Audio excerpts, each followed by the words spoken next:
Olá, boa noite. Estamos começando o TBC Debate em busca do argumento perfeito, contando sempre com a sua audiência, com a sua participação, por meio do YouTube da TV Brasil Central, que tanto cresce. Já somos mais de 200 mil inscritos. E o TBC Debate, nessa época de eleição, vai discutir aqui com os nossos melhores debatedores do Brasil os principais temas que devem ser debatidos pelos candidatos.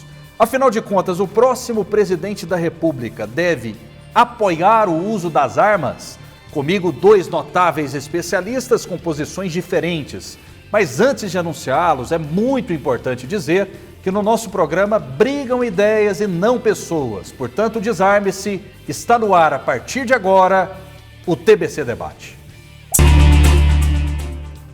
O próximo presidente da República deve apoiar o uso de armas. Comigo, dois especialistas que pensam completamente diferentes. Glauco Túlios é empresário. Tudo bem, Glauco? Seja bem-vindo. Boa noite. Tudo bem, Rafael. Boa noite. Muitíssimo obrigado pelo convite. Boa noite, minha colega de bancada, professora Cristiane. Boa noite você que nos acompanha em mais esta observação de nosso cenário. Ok, Cristiane de Holanda, ela que é doutora em Sociologia. Tudo bem? Seja bem-vinda, boa noite. Boa noite a todos que estão nos assistindo e é um prazer estar aqui. Cumprimento o nosso palestrante também de hoje e nosso apresentador e já cumprimento pelos parabéns, pelos seguidores e os 200 mil, que cheguem a 1 milhão agora. Sem dúvida alguma, esse é nosso objetivo. O próximo presidente da República deve apoiar o uso de armas, na opinião da senhora? O senhor escolheu uma palavra maravilhosa, que é sempre importante a gente colocar no termo da política. No campo da política, nós trabalhamos com representantes. Essa representação deve ouvir toda a população. Então, o que é a atitude do presidente, tanto quanto do parlamento, que aqui nós temos no Congresso Nacional e no Senado, é ouvir a população e o que a população quer.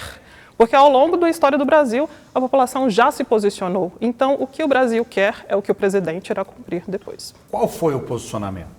Ao longo do Império e da colônia, até a década de 90, o posicionamento do Brasil sempre foi favorável ao uso de armas. Por mais que o argumento fosse de lutar contra a violência, esse argumento de lutar contra a violência gerou duas situações distintas. Um aumento do número de homicídios dentro da população e também um número gigantesco do perdimento dessas armas para a criminalidade. Não só no posicionamento, no porte da população, mas essas armas que foram perdidas acabaram indo parar na criminalidade. Na década de 90, essa perspectiva mudou com o Estatuto do Desarmamento, que chega por volta de 2002, 2003, mas logo em seguida nós temos novamente um posicionamento histórico. A história do Brasil é favorável, mesmo porque o poder político do Estado, no momento que era necessário, e aí, haja vista, nós observamos toda a história caminhante desse país, ele se fez valer do uso dessa população armada, inclusive em incursões de guerra. Haja vista a Guerra do Paraguai. O senhor é a favor do uso de armas, então? Não, eu estou falando da resposta da sua pergunta. Okay. O que o presidente vai fazer? Ele vai cumprir o que a população... Agora eu quero o seu posicionamento. Meu posicionamento é baseado numa pesquisa e num estudo comparativo, que minha área é direito internacional, do Brasil e dos Estados Unidos. O Brasil e os Estados Unidos são países com histórico de porte de armas e com legislação de apoio ao porte de armas. Nos Estados Unidos, isso gerou várias incursões e aumento dos casos de homicídios. A mesma coisa aconteceu no Brasil. Agora, nós queremos em qual contraponto e de que forma levar essa situação? Eu não sou favorável a homicídios. Então, se houver uma regulamentação que garanta o direito de uso de armas, porque isso não é proibido e nunca foi proibido no Brasil. Todo brasileiro, ele teve sempre direito ao uso e ao porte de armas. Mas a regulação e o controle do uso, para verificar se bem na mão de quem está essa pessoa, a gente impacta numa questão de política pública, reduzir o número de homicídios e não aumentar. Quando se tira arma de circulação, reduz o número de homicídios? Quando se controla na mão de quem está essa arma, sim, mas não se impede o acesso. Esse é sempre o ponto. Nunca houve impedimento ao acesso a armas no Brasil, mas se verifica na mão de quem e se faz um acompanhamento, inclusive, da saúde mental. Porque boa parte dos episódios que nós temos de atiradores no mundo, principalmente no Brasil e nos Estados Unidos, é de pessoas que tinham livre acesso às armas e, por isso, livre acesso aos homicídios públicos cometidos nas escolas e nas universidades. Cabe a gente pensar se nós queremos esses assassinatos gratuitos em escolas e universidades para que isso não se repita no cenário brasileiro também, como já aconteceu. Glauco Túlios, qual a sua visão? Bom, essa é a grande falácia, né, da distorção dos fatos. Os fatos são, em 2003, aprovou no Congresso Nacional uma lei que impedia a aquisição de armas de fogo. E as armas de fogo não são para especificamente gerarem mortes ou assassinatos. As armas de fogo são ou existem para proteção de nossa vida e de nosso patrimônio. Por exemplo, uma moça, uma jovem senhora, que nem a professora Cristiane, com um homem atacando ela com uma arma de fogo, ela estabelece a hegemonia e pode defender, inclusive, a sua vida. Mas, em 2005, o Brasil fez um plebiscito e 63,9% da população disse que sim, nós queremos ter o direito a comprar arma de fogo. Mas o governo que estava no poder, que é o governo do PT, do seu Molusco da Silva, desconsiderou fragorosamente a decisão que foi da maioria das pessoas. E ele ainda se diz um democrata. Depois disso, a sociedade brasileira não pôde adquirir armas. Só em 2018, no governo Bolsonaro, que houve a flexibilização da legislação sobre a aquisição de armas de fogo. E aí, só para você que é inteligente, está nos acompanhando, você sabe muito bem que nós tínhamos um índice de homicídios por ano no Brasil de 63 mil pessoas com homicídios, assassinatos, essa coisa toda. Hoje nós estamos com um número de algo em torno de 45, 43 mil pessoas. Ainda é muito alto, mas hoje nós, com o direito de proteção da nossa vida e do nosso patrimônio, podemos nos proteger, podemos estabelecer um outro destino. Só para terminar, Rafael e professora Cristiane, eu tive a oportunidade de participar de um debate com o Tenente Coronel Edson, que participou da incursão que conseguiu eliminar o bandido Lázaro. Ele disse que ele entrou numa fazenda, matou toda a família e ele foi na fazenda ao lado que o fazendeiro estava armado. E porque o fazendeiro deu um tiro na porta, o bandido Lázaro fugiu. Então, nós estamos diante de um fato que você, inteligente telespectador, pode avaliar. Qual é o recado que nós damos, nós, cidadãos de bem, para a bandidagem quando eles sabem que nós não temos armas em casa? E qual é o recado que nós damos à bandidagem quando eles sabem que nós, sim, temos o direito de nos defender tendo armamento em casa? Professora Cristiane, qual o seu ponto de vista a respeito desse armamento nas zonas rurais? A gente verifica que não foi falácia alguma. A posse de arma ela é um direito do cidadão. Ela sempre existiu. É a favor do posse de arma, então? Existe uma política, não é um raciocínio tão simples dessa forma de a favor ou contra. Mas a gente precisa, os governos precisam tomar uma decisão, inclusive, o Congresso precisa tomar uma decisão também. O Congresso regulamenta a política pública. E no caso de política pública, não basta somente dizer se há porte ou não há porte, porque esse porte, leia-se, ele sempre existiu ininterruptamente no Brasil. Desde a colônia de Portugal ainda até hoje. Isso nunca foi impedido. Foi então impedido existe no governo PT, uma professor. Restringido, não impedido. Existe uma falácia no sentido da proibição. O direito de defender-se é um recurso e um direito básico, fundamental de toda pessoa. A legítima defesa, sim. Só que a legítima defesa ela precisa ser provada. E o equilíbrio de forças está em regulamentar o porte de armas. Então, o porte de armas é possível, é um direito do cidadão, mas ele precisa ser regulamentado. Mas já acontece inclusive, isso hoje, professor. O acompanhamento que foi retirado agora. A legislação do Estatuto de Desarmamento, ele sofreu alterações em 17 decretos, de 2018 até 2022.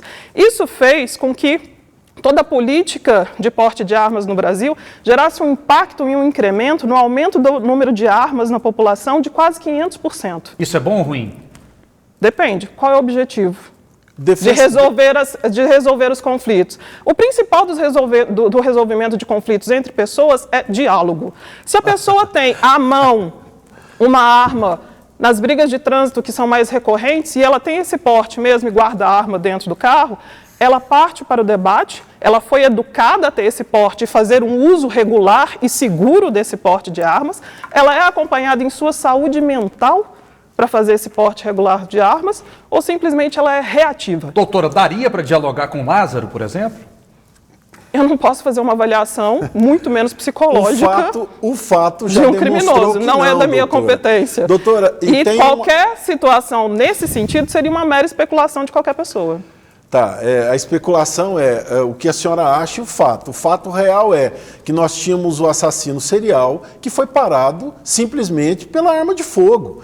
Agora a senhora está defendendo o diálogo com pessoas que estão armadas, querendo nos roubar o patrimônio, querendo inclusive nos retirar a vida, professora. Não me parece razoável. O discurso e o argumento do apresentador era a legítima defesa. A legítima defesa, ela precisa inclusive ser provada. Muitos cidadãos se vestem na questão do uso da arma, tipo, é um direito meu. Sim, é um direito seu. Mas você sempre vai ter que provar na legítima defesa, e isso não é argumentado, se o uso da sua força é equilibrado à violência que estava sendo sofrida. Se no caso do Lázaro isso foi necessário, isso será comprovado durante o processo.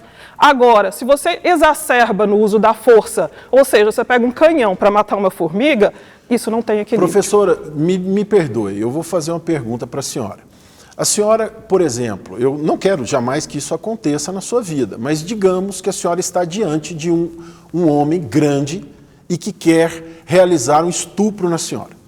A senhora tem como dialogar com esse homem e mensurar a força que ele tem para que você depois chegue a uma conclusão candidamente, professora?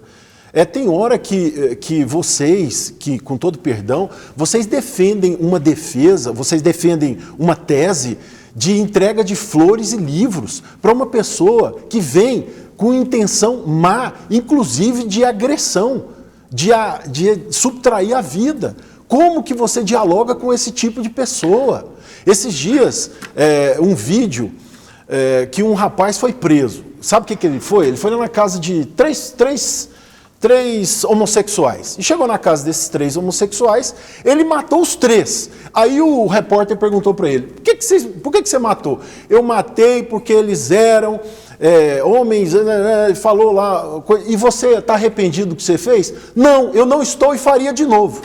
E aí, esse tipo de cidadãos que nós enfrentamos, a polícia que... Conversa com a polícia, professora, para você ver o que a polícia enfrenta todos os dias. Pessoas que não querem diálogo. Tanto a militar, quanto a civil, quanto a federal e contra o Ministério da Justiça também. E a senhora falou... Eu tenho um diálogo direto, exatamente para desse debate. Professora... Inclusive a mediação de políticas que são utilizadas pela própria polícia. Então eu não falo de desconhecimento de causa, mas sim de um conhecimento de causa muito próprio. Então, eu vou quando se fala sobre vocês defendem algo, eu gostaria que fosse especificado quem são vocês, porque eu não estou representando nenhum grupo aqui nesse momento. Então, voltando ao seu exemplo e à sua pergunta, professora Cristiane de Holanda, doutora Cristiane de Holanda, você já passou por uma situação de violência? Não, eu não falei que você onde você falou o exemplo do estupro. Diante de uma situação dessa. Diante de uma situação de violência, a senhora utilizou o diálogo e teve sucesso? Sim, no assalto a banco e caixa eletrônico, onde eu consegui fazer com que ele guardasse a arma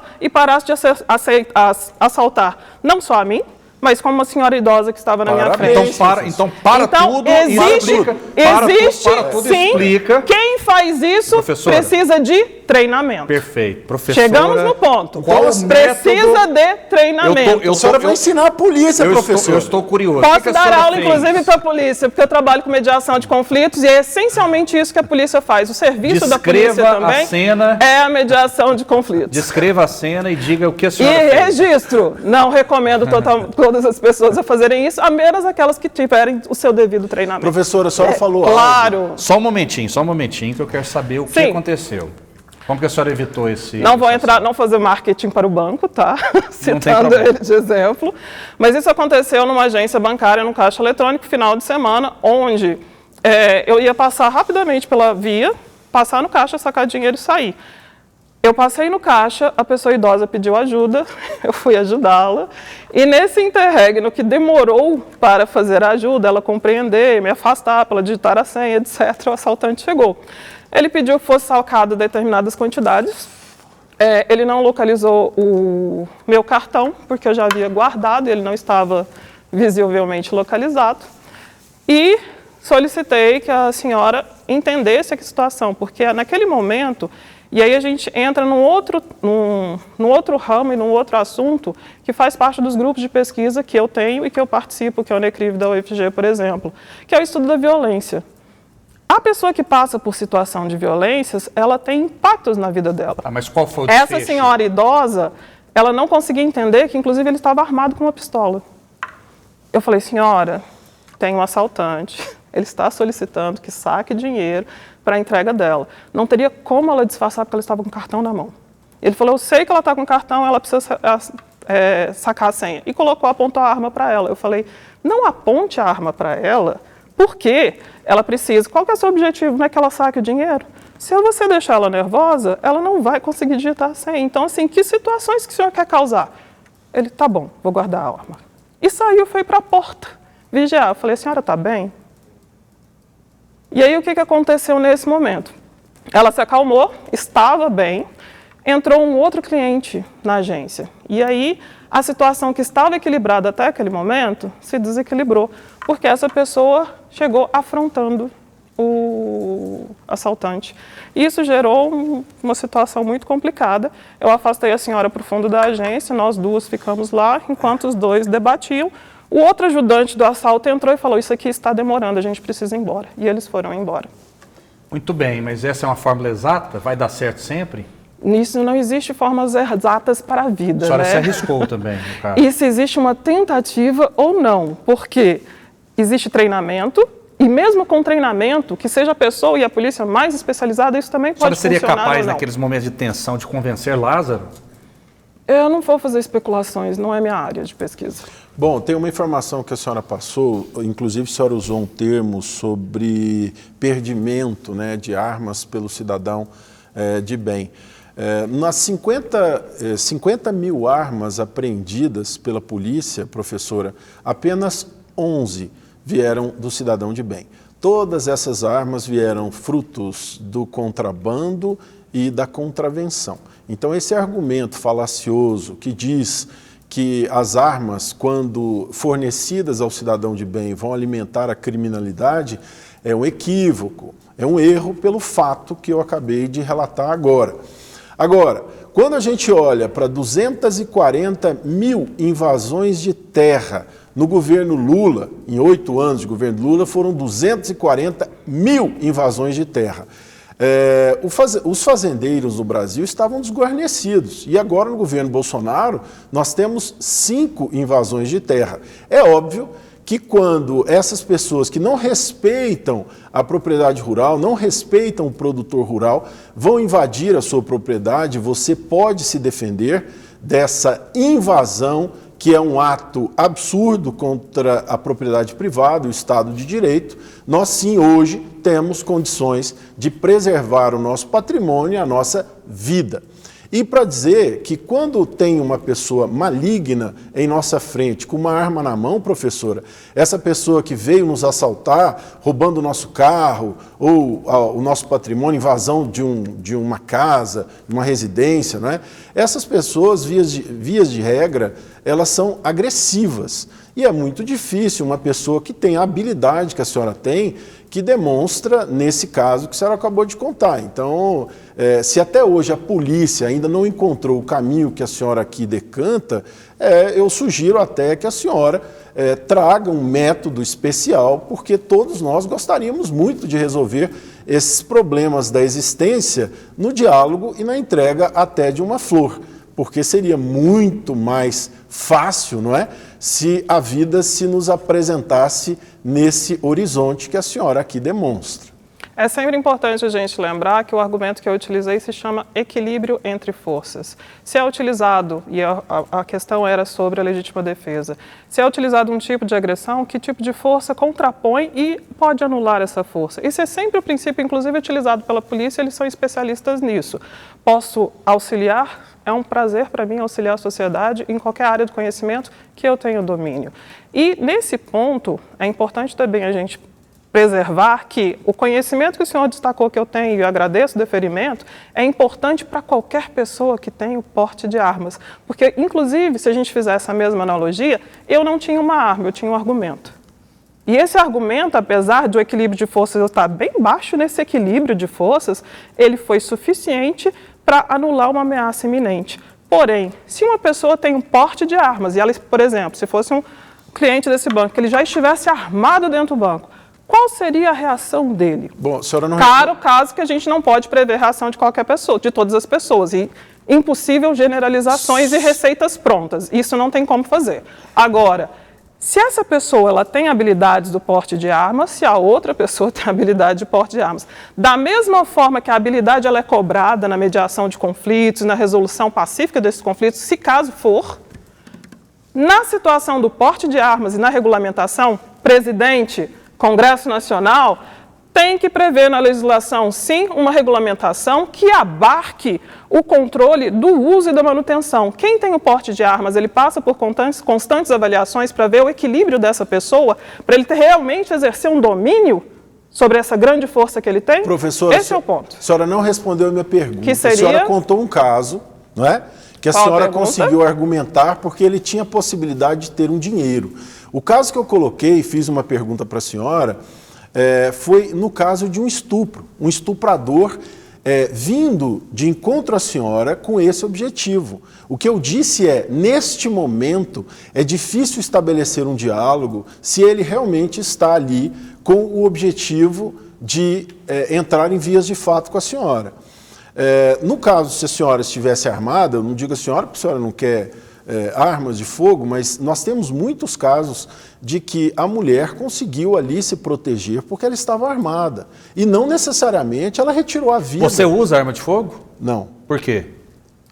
Porque eu não ainda adquiri a minha, mas na minha casa a gente tem arma de fogo. Sempre, a vida inteira tivemos. Não teve nenhum incidente? Não, graças a Deus. E eu fui criado com arma de fogo. Mas esse na casa caso... da senhora? Na casa da senhora já teve arma de fogo? Não.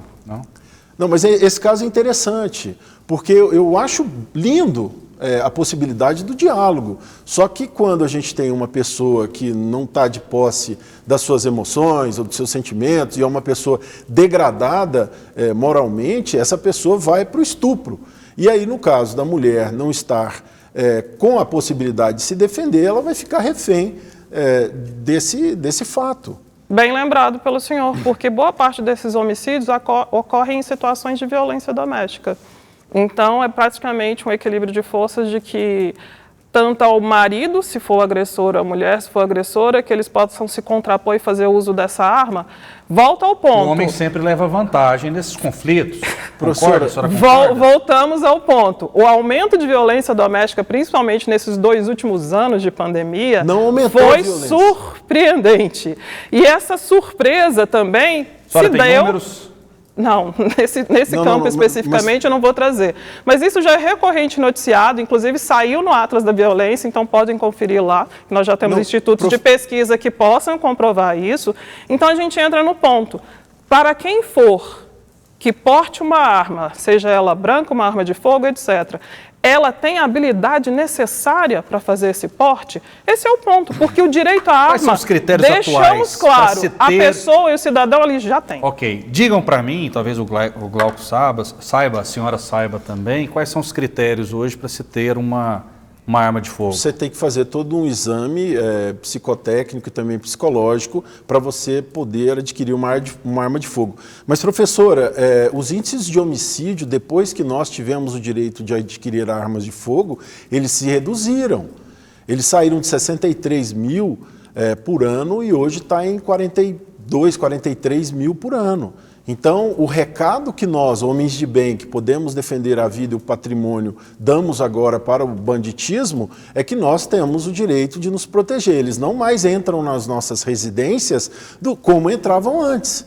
Hoje eles sabem que eles podem ser recebidos com um chumbo de boas-vindas. Então, hoje nós temos um procedimento diferente. É um recado tácito que se dá para a bandidagem. E hoje, os CACs não são todas as pessoas, não pode ter antecedentes criminais. Então, já existe esse crivo para aquisição de armas de fogo.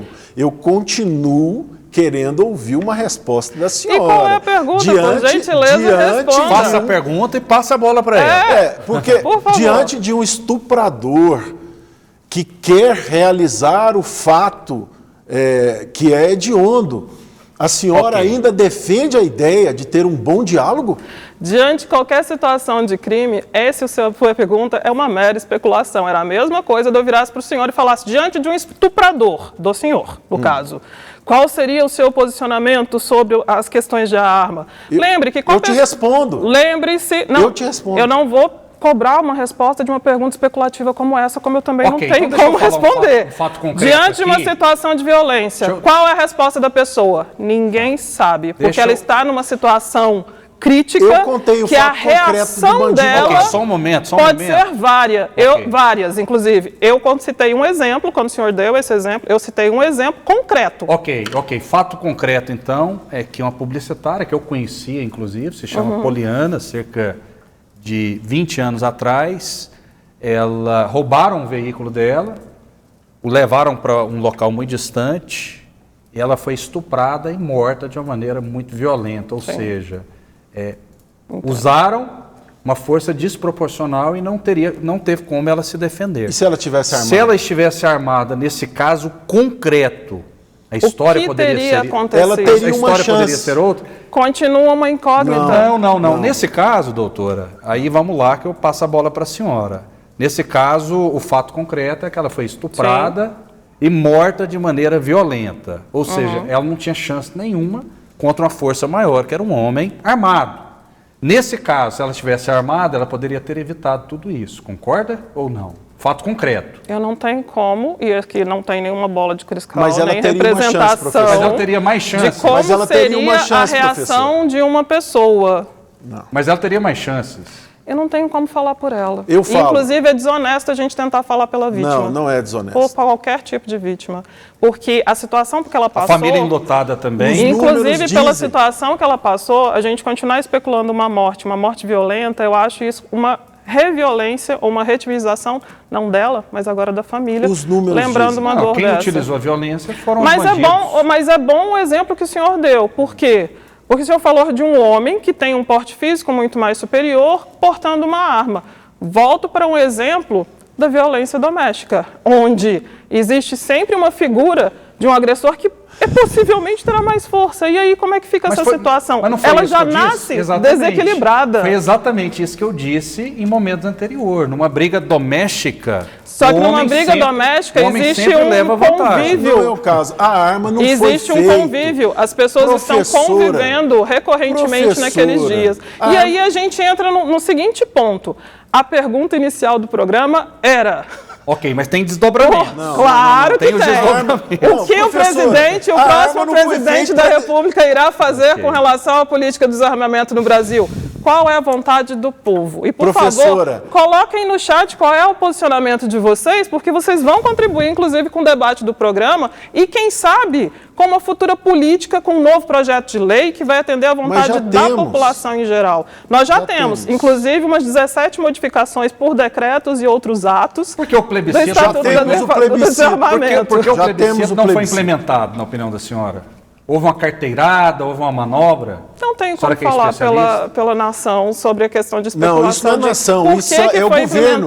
Ou não. É o governo, professor. Qual era o intuito do governo da época? Não respeitou a Constituição. Não respeitou a voz do povo. Opinião do debatedor. Não é opinião, um fato. Se vai no plebiscito, o povo, a maioria absoluta... Tem que ser respeitado? Claro que tem que ser respeitado. Do plebiscito? Como das eleições.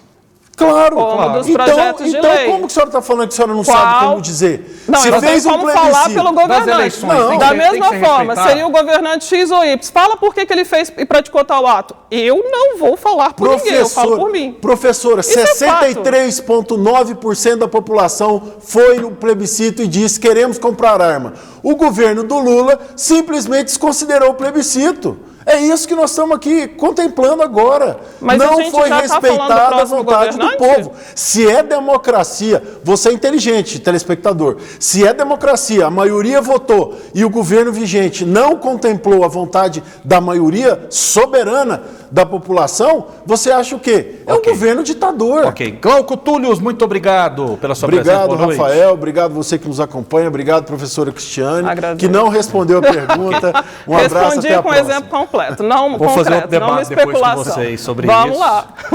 Professora Cristiane de Holanda, doutora em Sociologia. Muito obrigado. Boa noite. Eu que agradeço o convite, parabenizo pelo debate. Só em momentos desses que a gente se faz realmente uma democracia. Sem dúvida Com respeito alguma. a E todos. você, que é suficientemente inteligente, tem a capacidade de tirar as suas próprias conclusões. Porque aqui brigam ideias e não pessoas. Fiquem com Deus e até a próxima.